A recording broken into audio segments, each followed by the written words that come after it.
Hello, this is Tracie Alabre. Thank you for joining us. I will be your host for the Shine Your Light Summit. We are talking about steps and strategies that you can use to clear your blocks, awaken to your purpose, and manifest the life of your dreams. I'm here with Gabriel Gonsalves, who's from heartintelligencecoach.com. And the reason I asked Gabriel to join us is because Gabriel has some really great strategies around connecting with and listening to your heart. To tell you a little bit about Gabriel, Gabriel was born in Venezuela.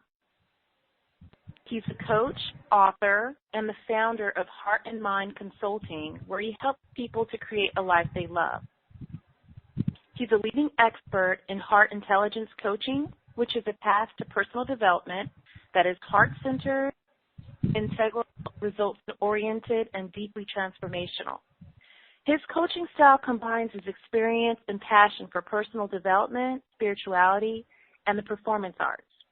He now lives in Cape Town, South Africa, where he enjoys spending time with his close friends, riding horses, hiking, walking along in Long Beach, or working on other creative projects that help people connect with their hearts. I'm excited to share with you today and have Gabriel go into that over the next 30 minutes. So, Gabriel, I'd like you to share a little bit about yourself and why this topic, Shine Your Light, is important to you. Yeah, first of all, Tracie, thank you so much for inviting me to be part of this summit that is all about helping people shine their unique light. I just want to start out by saying that one of the things that a lot of people don't know, I certainly did not know when I came upon this work, is that your heart is the organ that generates the largest electromagnetic field of energy, at least 4,000 times more powerful than your mind. So if you think of it as this is the engine of the body, this is where the electromagnetic energy is in essence the energy of light. So when we're talking, for me, when I hear this, the conversation about shining your light, it really it's all about activating the fullness of the power of your heart, so that it literally your heart just opens up, not just as a treasure box, but it really turns on like a light bulb, so that as you connect with the energy of love and appreciation, you really ultimately become the possible best version of yourself. To me, ultimately, that's what living from the heart or accessing the power of the heart is ultimately all about. And that is the same path that I basically embarked on 8 years ago when I came to South Africa. And through a series of events that took place in my life, allowed me to discover that it was inside my own heart where this thing that you refer to as your life purpose, where it needed to be awakened. And so, pleasure to be part of the summit. Thank you again for inviting me to join you. Thanks for being here. So, Gabriel, what exactly is the path of the heart? You brought that up a second ago. And what's the difference between this and other paths? Sure. The way that I see this is, you hear different spiritual traditions talk about the path of the heart, or just simply the path. The heart obviously being a metaphor for your innermost, your center, essential you. I believe the heart is more than just a physical organ. It's also the center of your emotional system, but it's also your communication center with the spiritual world. And I'm going to explain to you what. Say that one more time. You said it's also your communication. Yeah, it's your communication with your spirit. Okay. So you've had different traditions talk about a path, talk about the path. Buddha said that the path was in the heart, was not in the sky, it was in the heart. Jesus said the kingdom of heaven was within, and he actually, Christianity, before it was called Christianity, earlier Christians referred to it as the way. The way. When Jesus said, I am the way, he never really meant I as the person I'm the way, but my example is the way in which I am connecting with the Father is the way. So both Buddhism and early Christianity was referred to as the way. The Tao also in essence means the way. So you've had different spiritual traditions referred to as the way or the path. But what I've done is, in my work and research as a coach into this field called heart intelligence and understanding what earlier spiritual traditions had to say about the heart, what I've done is I come up with my own definition of what the path of the heart is. One that I believe combines, the truth in our spiritual wisdom of our spiritual traditions, and then also in philosophy and even in science, based on the latest research of the HeartMath Institute. So it goes something like this. The path of the heart is the path that you embark on when you make the decision to love yourself enough to courageously go after 100% of what you believe in your mind and know deep in your heart it's possible for you and for your life. And along this journey, along this path, you transform yourself and also transform the world.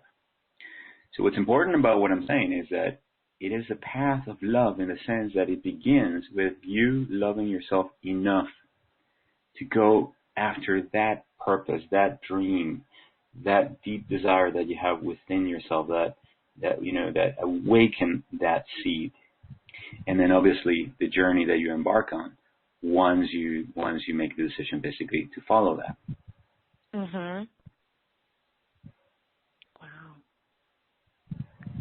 So what makes it different than other paths is that it's actually very similar in what Joseph Campbell mentioned when he was talking about the hero's journey, which by the way is the hero's path to the heart, is the path to the unknown. It's a path that requires you to leave what's familiar to you, leave the comfort of where you are right now, to basically go after the life, not the one that you have planned with your beautiful creative mind, not that your parents have created for you or society has created for you, but that the one that destiny has reserved for you, the one that is literally waiting for you. So what makes this different, as a path is that, you hear so many people out there basically telling you, well, follow my steps, follow my ideas and you'll find your purpose. What makes this path unique is that there is no path. It's that you have to create it as you go along. And wow. if there's a path already laid out ahead of you, then you're certainly not on your path. Could you say that? And that's why, yeah, sure. And if there is a path laid out in front of you, then it is not your path. Wow. That's what I thought you said. I wanted to make sure. Yes. Yeah. I had somebody email me. I get one of the ways in which I service, just being a man of service to the world is by answering a lot of emails to strangers. I get tons of emails every day. I had a woman email me this morning and saying, Gabriel, please tell me who my soulmate is and what is the path that I'm here to follow. And then my answer to her, which is an answer that I commonly give people, I say, I'm a coach. I'm not a psychic. I'm not here. I cannot tell you what your path is. In fact, this work is about you tuning in into the wisdom of your own heart and discovering that for yourself. That's why it's a path. Nobody can tell you. I mean, you can go to a psychic, you can go to somebody that can go and read your Akashic records and kind of give you an idea what are the major lessons that you have, that you're here to learn, That's right. But ultimately, you have to make a decision to on your own path of discovery. And I'm sorry, Gabriel, you were breaking up. Can you say that again? You said ultimately? Sure. Yeah, I was saying ultimately, you have to make the decision to embark on this journey and then grow along the way. Which actually brings me. They have to know how they're going to make that journey too. Nobody else can tell them what they're going to do and how they're going to do it. Yeah, exactly. And that's where people like you or me who are who are guides pretty much, who have been following our own path, we can certainly be guides to them, right? In the sense that because we've left let's just say the ways of the world or what the world is and try to entice us, and or we have not really fully bought into the idea of safety and security, and have gone out to create our own path. Then we then really be wonderful guides to people once they basically launch on their own path, because we've been there. That's right. That's right. Okay, my next question for you, Gabriel. So you're supposed to be an expert in the law of the heart. What Yes. is this law, and how do you apply it? Yeah, well, this law, if I Googled it, you were probably not finding anywhere except for on my website, because this is something I came up with once I went through basically many hours of years of introspection, work with people, and then obviously doing my best to understand my own path. And then also, based on what I had learned from the ancient Taoist tradition about the path of the heart. Before I describe what the law of the heart is, can I tell you a little bit about, can I tell your listeners a little bit about what the ancient Taoists believe about the heart? Yeah, go ahead. Sure. So, as you know, the Chinese Tao is one of the oldest secret traditions that was exactly maintained as a secret. One of those great mysteries that only few people, rulers in China, had access to. And one of the things that they believed in was that in what we call these days the heart chakra, or your heart center, or the middle dantian, there was an energy center that the Chinese call the Lingong. Okay, this was the message center through which spirit communicates with you, or the ancient Taoist belief. Now, the word Lingong in Chinese literally means soul's temple. So the Taoists believe that the soul was housed in this area, in the center of your chest. Now, they also believe that at the moment of conception, a tiny soul would leave from the Akashic records. And this tiny soul would leave the Akashic records, or call it the heavens, whatever you want to call it, and it would basically lodge itself inside Lingong, the soul's temple. Now, what's interesting is that the word Tianming, which is the name for this soul that the Taoists gave this special soul, Tianming means heaven's order. So the Taoists believe then that at the moment that you were born, heaven literally gave you an order in the form of this energy, this pattern, this soul that would leave the Akashic records, that, as you know, contains, the history of your soul, the previous lessons, and then you were given basically your assignment for this lifetime, what you're here to learn and the path that you're here to follow. Okay, so based on that, when I learned that, and then I obviously came to South Africa and went through the process of I had just turned 40, and then watching my career fall, basically be like ripped apart from me, taken away. My mother died of cancer, going through so much pain and suffering, things that held very dearly close to me, and I began to see my life as I knew it crumble and disappear. I began to realize that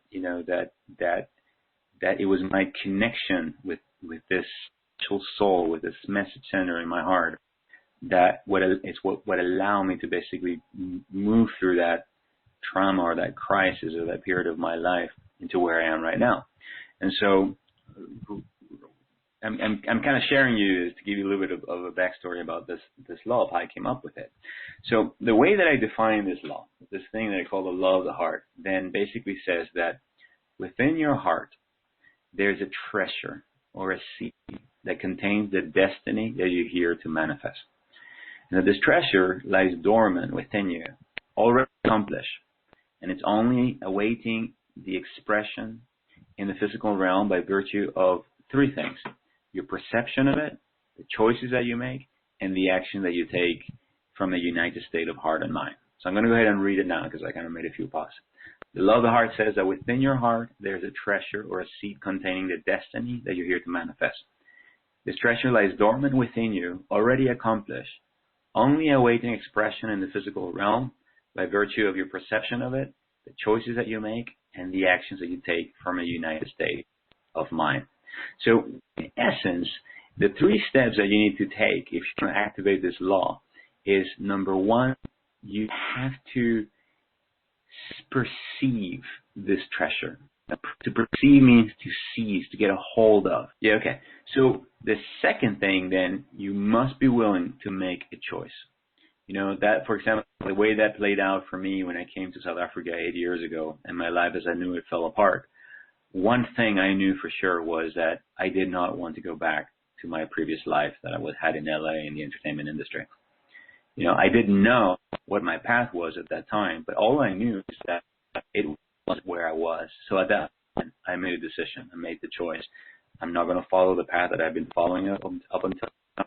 I am going to do something completely different. And that's when I decided to work for an NGO for 3 years. So I made a choice. And then the third thing that this law requires you to do is you have to take action. You have to take action, but not just kind of any kind of action. It's an action that the law says must be taken from a united state of heart and mind. In other words, I believe that united state of heart and mind is when you achieve what I would define as a deep sense of peace that comes from knowing that is what is ultimately true for you. Okay, so you have to make that choice. You have to take you have to then take that action and make that choice, obviously, before you do. So there you go. That's the law of the heart. Wow. That's interesting. Very different. Wow. So, Gabriel, why do so many people struggle to connect with and listen to their hearts? I know that was something that I really struggled with. So I can only imagine. Sure. Yeah. Now, do you struggle in the past, or do you still struggle? I've struggled in the past, but I still struggle sometimes. Sometimes I have a hard time listening to what my heart says. You know, sometimes your mind gets you all confused and gets in the way, and you're like, okay, I'm not really sure. Or sometimes you're emotionally attached to something that it can be a little difficult for you to tell what your heart is saying for you, especially for myself.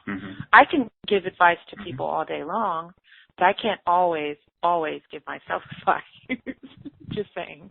Sure. Yeah, I can relate to that. Well, I completely relate to that. We all have blind spots. Okay. Yeah, but to answer your question, in researching, hard, when I came upon this work, one of the things I really struggled with is exactly what you were mentioning. It's like, how do I know it's my heart and not my head that's speaking? How can I tell the difference? And then, this brought me upon the work of a guy named, what is his name? He wrote the Emotion Code. Oh gosh, I cannot remember right now. His name will come to me in just a moment. I'm very familiar with it. I read that book too. I can't think of his name either. Yes, I can't remember him. I was quoting him, and right now, But it's the Emotion Code. If anyone Googled the Emotion Code, they'd be able to figure out who the author was.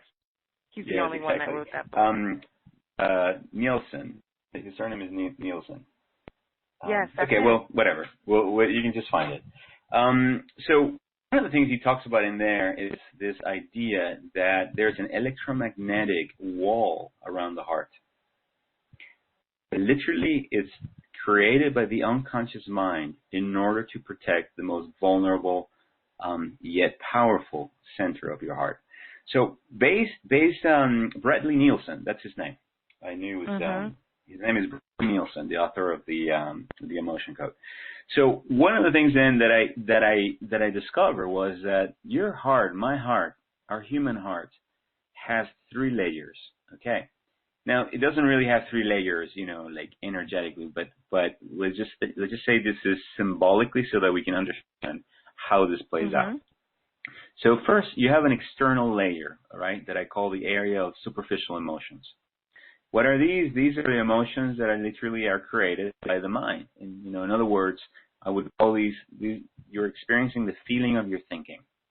All right. So at any given moment, we're having thoughts. You think about the future, and maybe that creates some fear. Like you start thinking, if you're self-employed and you're just starting a new business and you don't know where rent is going to be coming in at the end of the month, when you start thinking about the future and you think, wow, how am I going to make it this month? Then that you begin to see there's fears, that begins to show up. So these emotions are just generated by thought. Okay. And I call them superficial because they're really like the first layer that we all get to experience. And oftentimes people say, well, this is my heart. But in my experience, that is just this very superficial layer of emotions that are just literally generated by the mind or by our thinking, either conscious or unconscious. Then, underneath that, there's another layer, which is what Bradley Nielsen refers to as the heart wall, which is literally an energetic wall that is created around the heart by the unconscious mind, that literally it's made up of all those emotions that you have not given yourself permission to feel ever, probably since you were a child. So it's all those emotions you have repressed, that even people in your family never had a chance to express, and that for whatever reason, you never gave yourself permission to feel, because at some level, your unconscious mind thought that if you felt that, it would literally break your heart. So the heart wall is literally there to protect you, to actually keep you safe. All right? And Bradley Nielsen's work is all about how to clear or remove or release that wall so you can then eventually get down to the core of the heart, which is the core of pure, unconditional, divine love, where you then begin to establish that connection with the soul. So, by the way, this heart wall for me is very similar to what Eckhart Tolle talks about when he talks about the pain body. Okay, which is oftentimes happens so often when I guide people into their hearts and they start doing breathing exercises where you begin to energize and really start connecting with your heart. Oftentimes people start literally experiencing pain around their heart, like their chest literally hurts and it feels like their heart is breaking open. And what I found that is happening is that what they're experiencing as pain is really this layer of all the emotions they have not given themselves permission to feel, or this pain body that Eckhart Tolle talks about. So there you have it. So why most people then struggle to really connect or access the wisdom of the heart is because, number one, they are really only connecting with the superficial emotions of the heart. And then obviously, when you're misguided by those emotions, then, you tell yourself, well, that's my heart. Well, you were not really listening to your heart in the first place. You were just very, very staying in the external layer, But it is that wall, that energetic wall, that keeps people from really accessing that peace, that wisdom that comes in. And in my experience, once you're able to move through that pain, which I believe we all have, the only way to really get to that core is to allowing and welcoming and giving yourself permission to feel that pain. And once you really do that, then you begin to experience, or you basically surrender all of those emotions around the heart wall. And then you begin to access that deeper peace that surpasses all understanding. And then within that space, you begin to access the greater wisdom of your soul that then can begin to guide you in the direction of your path. Yeah. Yes. Yep. Once you clear all those emotions and all those, what I call them, another word for blocks, those are the deep level blocks. You really open up to receiving everything that you could possibly ever want, manifesting whatever you want, the relationships, the money, everything, it just comes to you. And I know because I did it. I actually did that emotion code too. So same here. Yes, same here. And the explanation for those of you that that want to really understand like why this happens, basically when I started speaking earlier about it's the process of shining your light is connecting with this core of your heart. Well, what happens is once you energize that core of your heart and you begin to access it, you literally align with the energy of the divine, the energy of love. And the energy of love is all nurturing.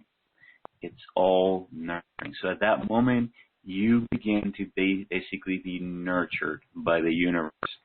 You begin to activate the divine within you that begins to then guide you, opening up to connect with the right people, events, circumstances, to welcome the abundance, to welcome the relationships that you want. Obviously, you're connecting with the center of your love. Where does money come from? It comes from people. So as you begin to deepen your relationships with people, you become more authentic, more real. People begin to see you more, feel you more. They want to work with you. You start becoming magnetic, then drawing basically the life forces that then, as Tracie just explained, will draw to you greater abundance, greater love, greater prosperity, boost your health, and give you access to the wisdom that you've been longing for a greater part of your life. Oh, great. All right. My last question for you, Gabriel. What are the steps that you take to follow that path of the heart? Okay, so I think I answered that a little bit earlier when I said that that the law of the heart requires that you first of all that you begin to contemplate, or I tell people start hanging out in your heart, start connecting with your heart, start really listening to your heart, and then obviously you got to make some choices and then some action. Now, the steps though to really start connecting, with this wisdom within your heart though, in my experience, it's I believe that technology oftentimes replicates the way things happen in nature. So I want you to think that your heart is almost like it's like you're a little computer, that it's actually way more powerful than your brain. And that by itself though, when it's unplugged and disconnected from the greater, supercomputer that governs the universe, it literally is very limited. Okay, so the very first thing that you have to do is, just like a computer, you turn it on. This is step number one. You turn it on, you open it, then you have to connect it to some kind of ADSL line, or so that connects with a greater system. And then number three, you make a query, you ask a question. You type in something into Google. And then the next step is you listen. You have to listen for the information, for the answer. And then ultimately you get the information, and now you have to follow it. You have to take some kind of an action. Okay. So to me, our thing with our hearts and tapping into what I would refer to as unified heart field, or some people refer to this as the heart of God, or the central sun of the cosmos. People call this thing different things. Happens exactly the same thing. So, so the 5 steps that I believe that anybody that wants to establish a connection with the heart, so then they can then follow this path, is number 1, you have to open your heart. You have to literally turn it on, and don't know a way to do this and to actually practice either one of the heart coherence techniques that the HeartMath Institute teaches, which is all about breathing evenly, deeply into the heart. Or you can do it through music, or you can also do it by chanting, especially working with Sanskrit words that are highly charged. But you want to energize the core of your heart to open it. Now, then the connection begins to happen. You start connecting. The heart literally plugs in or unifies to the heartbeat of the planet, which, by the way, the planet has its own heartbeat called Schumann's resonance. It is also in alignment with the heartbeat of the galaxy and the cosmos itself. And then you can then ask your heart a question. Really connect with like literally, you can send a request by asking, what is the highest possibility for my life purpose? And then the next step, you have to listen.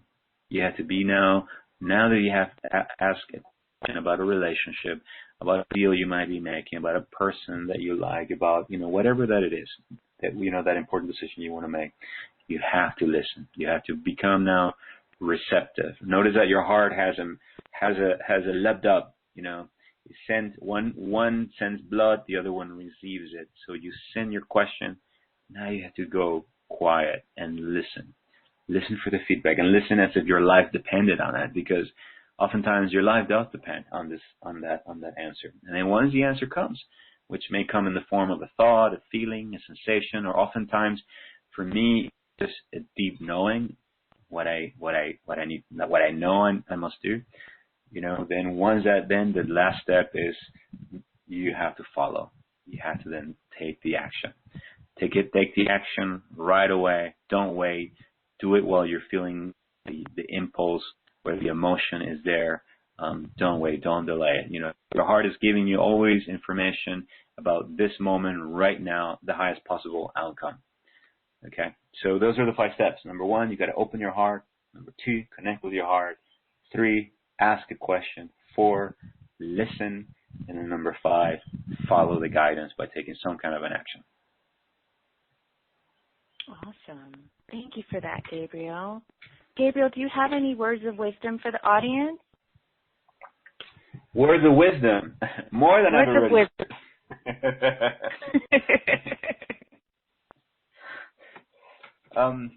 Sure.